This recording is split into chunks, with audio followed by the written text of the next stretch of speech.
29 of My Doll's House Diary. Now, I'm very excited about today's episode because I'm going to be trying out the Proxxon KS230 table saw, which was very kindly gifted to me by Jilly Turner, and you may have seen that unboxing video in episode 77. If not, do go and take a look because Jilly also sent loads of other lovely bits and pieces along with the table saw.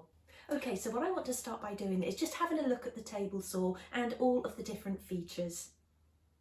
Okay, so I just want to start then by showing you that the table saw is unplugged. And obviously with any sort of power tool, there are always lots of safety precautions that you need to follow. And I would say that unless you're actually cutting a piece of wood, to always unplug the machine. Now it does come with an instruction booklet and a safety manual. I haven't read through all of them. I have just had a quick skim through. But one of the things it does say is to obviously unplug it whenever you're changing the blade or making any adjustments or anything like that.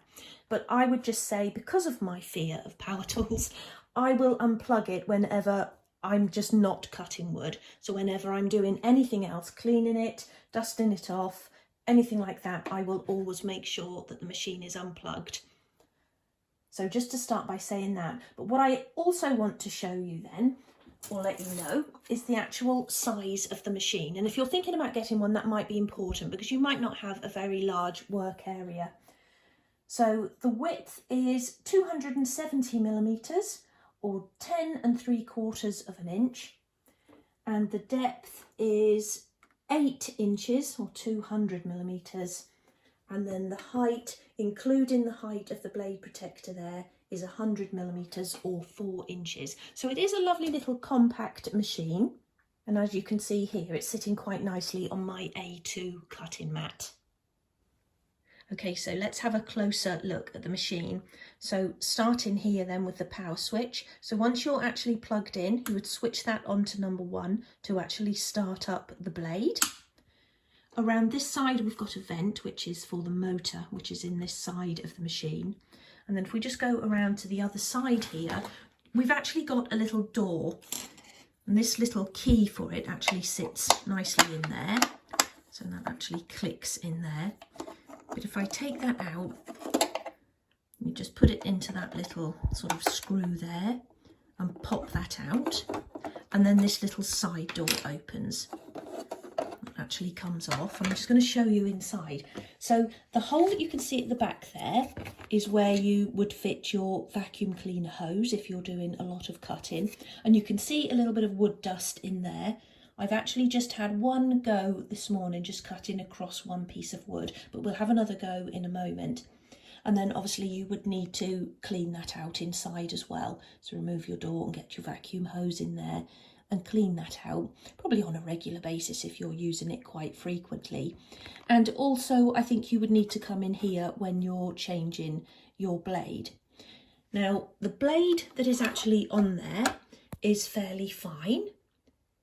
You can see there, but it does come with another blade which looks to be very strong. So that looks like a blade for a lot thicker wood. Now I'm not sure I would ever need to use that, but before I've sort of had too much practice on it to actually see how it does work with different types of wood.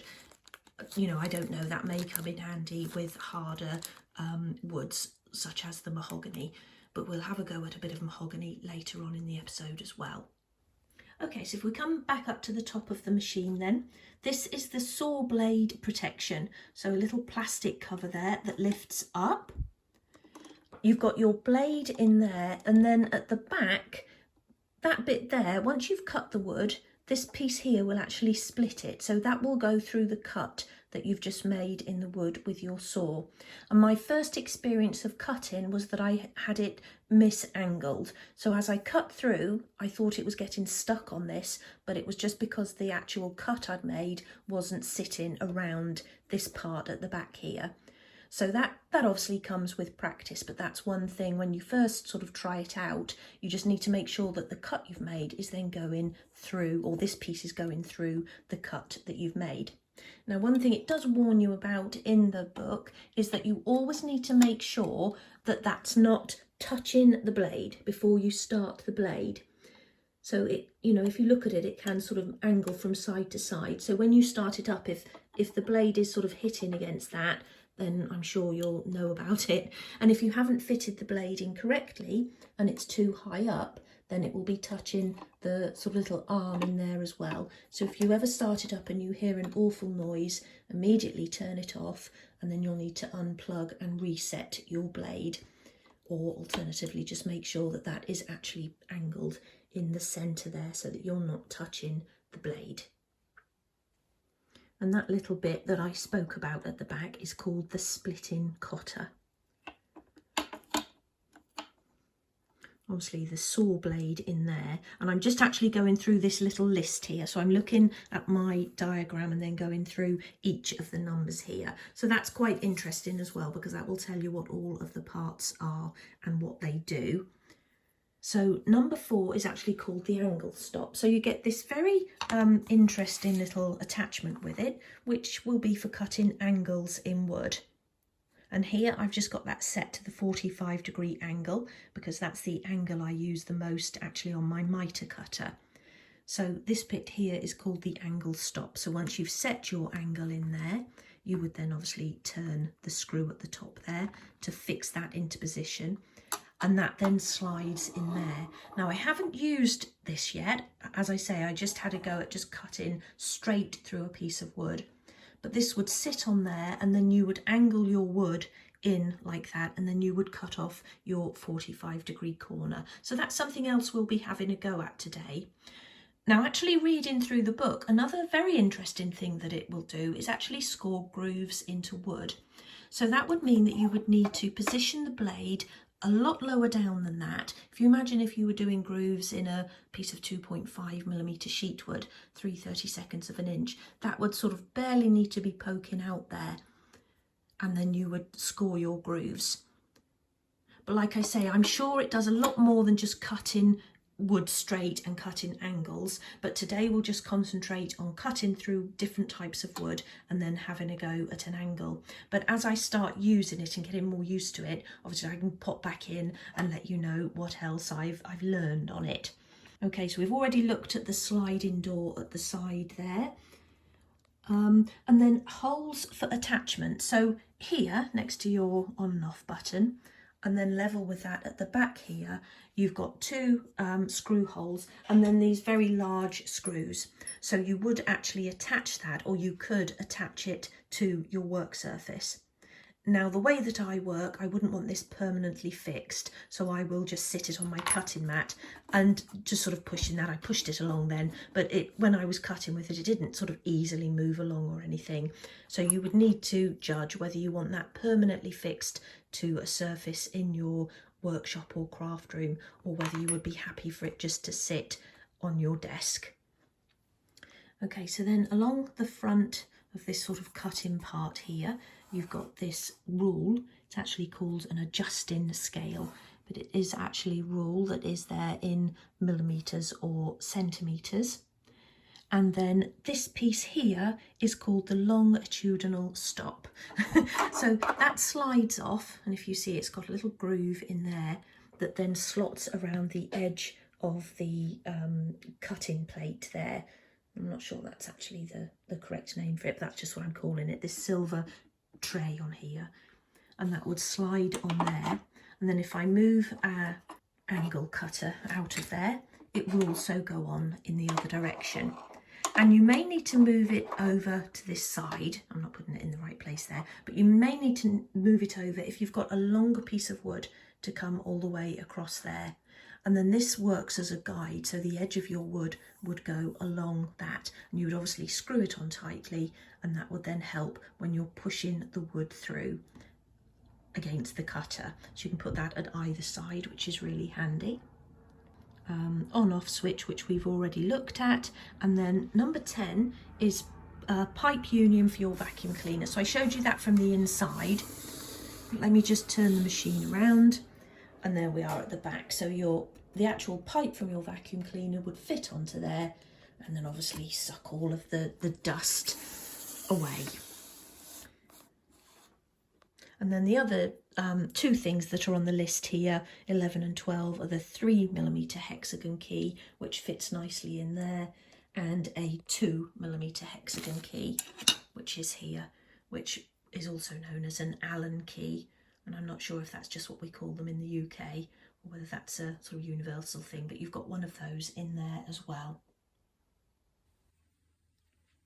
Okay, so we're now going to have a go at cutting a piece of wood. So I've actually got here a piece of 3mm, what I think is spruce. Just looking at that, I think that's spruce, and it's a pretty hard wood. Now, like I say, I've had a couple of cuts. I just had another try there just to cut the end off. I've fitted the guide here at this other side, and I'm just going to cut along like that. So let's plug the machine in. I'm going to position my wood so it's not quite touching the blade. So if I show you there, it's probably just a few millimetres away from the blade there, but underneath the little cover. And I'm going to use this to push the wood against it so that it stays straight all the way along. And I'm going to keep my fingers as far away as possible, obviously from the centre of the cutter. So I'm going to switch it on now.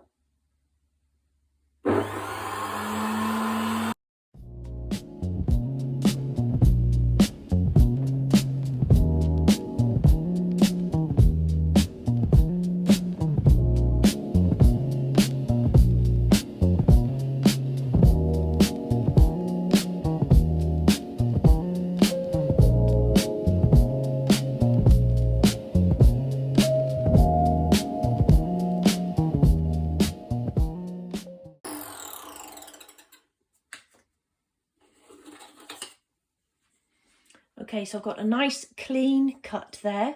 I didn't have to use any force at all to get that to go through the cutter, but as you may have seen there, as I got to the back, let me just unplug the machine.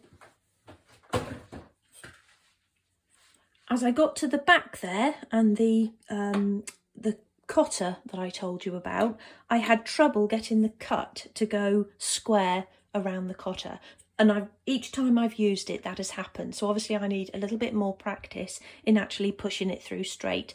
But as far as the actual cutting goes, I've got a lovely clean cut there, a nice straight piece of wood. And like I say, that was a 3mm or 1/8 of an inch thick piece of spruce or hard wood. So what I want to do now is just try some other types and thicknesses of wood, just cut in straight lines as I did there. Okay, so you may have noticed there that I haven't actually got the vacuum cleaner plugged into the back of the machine, and that's because I'm not planning on doing too much cutting today, and so far it really hasn't made too much mess. But I think if you were going to be doing a lot of cutting, then it would be worth putting that hose in the back there, but as it is, I'll just have a quick vac round afterwards. So I've got here a few different pieces of wood. So I've got a 1.5mm sheet in mahogany, that's 1/16 of an inch, a 1.5mm abishi. I've got a piece of 3mm basswood here, 1/8 of an inch again, and then I've got a thinner piece of wood as well, just to see how it handles that. And this is 0.8mm abishi, or 1/32 of an inch. Now the other thing as well that it does say when you're cutting, if you were cutting smaller pieces, which obviously we would be if we were making doll's house furniture, that rather than using your fingers if you need to go closer to the blade like that, you could use a pusher. Now I'm not quite sure what they mean by that, whether that is just another piece of wood or whether there is actually a special tool, or whether you'd use a pencil, something like that, just to guide the wood through on the other side, like I say, rather than getting your fingers too close. But for today, I'm just going to be cutting everything to the same size. So we're probably going about 50mm there, or 2 inches. Okay, so let's get going.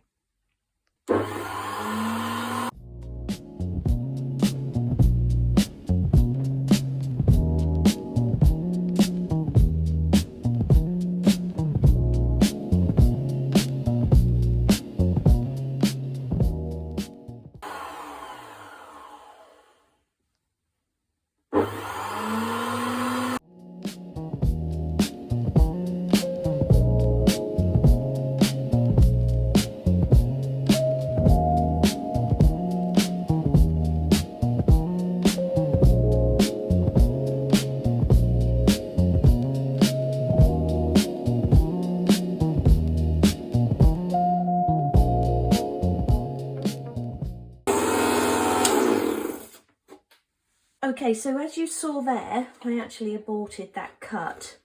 Now, what I think is happening is that the cotter at the back there is not actually in line with the blade, and that may be just from continued use that it's gone slightly off alignment with the blade. So I think that's what's happening.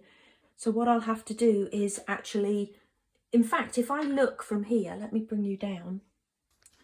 So I'm not actually sure whether I can show you that on camera, but do you see the edge of the cotter there isn't completely in alignment with the blade? Now I'm sure that's going to be very easy to adjust. Let's put the steel rule along there as well and have a look. So I think the back of it is, so I think it may be getting stuck on that top part of the cotter there as it goes through.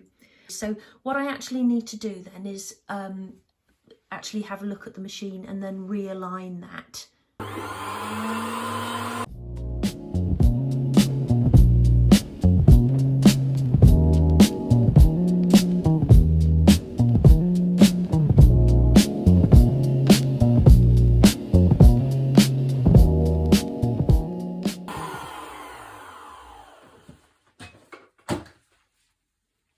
Okay, so as you saw, that piece went through a lot easier, and what I actually did was unplugged the machine and then just used my pliers to very carefully bend the cotter over to the left slightly, which is where I think the wood was getting stuck. So I will certainly have another look at that to get it in the exact position, but that is a little bit better so that we can at least carry on now for today's video. And you saw there that I cut very easily through a piece of 1.5mm mahogany. So I think that's all of our pieces of wood that we've tried now. And as you saw, it went easily through all of those. So it certainly does make cutting harder woods a lot easier than cutting them by hand, because I have tried to cut mahogany with my craft knife in the past and I just could not cut against the grain. So this is definitely a good tool if that's what you're trying to do. Okay, so what I'm going to do now is cut an angle into a piece of skirting board. So I've got the angle tool on here. That does actually move along, as I'll show you in a moment. I've set it to a 45-degree angle. So I'm just going to lay my piece of skirting on there like that, switch on, and then just very gently push it through the cutter.